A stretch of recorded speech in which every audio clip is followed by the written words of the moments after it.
Balita naman sa mga lalawigan, patuloy ang pag-aalboroto ng Taal Volcano nitong weekend. Base sa monitoring ng PHIVOX nitong Sabado, muling nagkaroon ng phreatic eruption sa bulkan.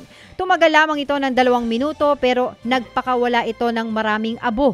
Bukod dito, sunod-sunod din ang volcanic earthquakes na naitala.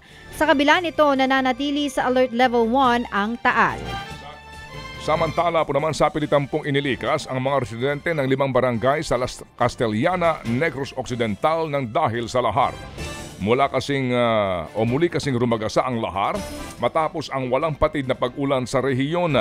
Tumagal lamang ng 80 minuto ang pag-agos nito pero sapat na yan para mabalot ng lahar ang mga komunidad.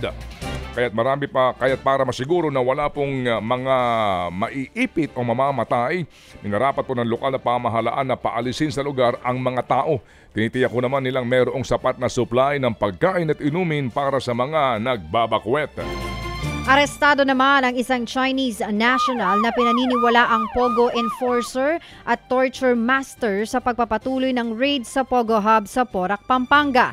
Palakad-lakad sa labas ng compound ang Chinese nang namataan ng mga operatiba. Sinubukan siyang kausapin pero naging mailap ang Chinese sa mga pagtatanong. Sa investigasyon ng Presidential Anti-Organized Crime Commission o PAOK, napag-alamang Wu Lifeng ang pangalan na nahuling Chinese. Kumpirmadong wanted fugitive rin siya sa China dahil sa iba't ibang kinasasangkutang krimen doon. Nang kalkalin ng mga operatiba ang cellphone ng suspect, dito nakita ang litrato ng mga duguan at patay na Chinese. Kinukumpirma pa ng mga otoridad kung sila nga ang mga Pogo worker o silang mga Pogo worker ang mga ito. Sa ngayon, hawak na ng PAOK si Wu Lifeng para sa investigasyon. Yung nga po ang tanong dito, kung siya ay mayroong mga record po ng krimen sa China at ito po ay wanted roon, ba't pa siya nakapasok sa Pilipinas? Nakaligtas po naman sa ambush ang isang barangay chairman at 4 niyang kasamahan sa lungsod ng Cotabato. Sabado po ng umaga nang mangyari ang pag-atake sakay ng van ang mga biktima ng biglang pagbabarilin ng mga suspect na sakay din ng kotse. Sugatan po ang 4 na kasama ni barangay chairman Edris Pasawiran. Hindi naman po tinamaan ng bala ang mismong target. Isang sibilyan din ang nadamay sa pag-atake.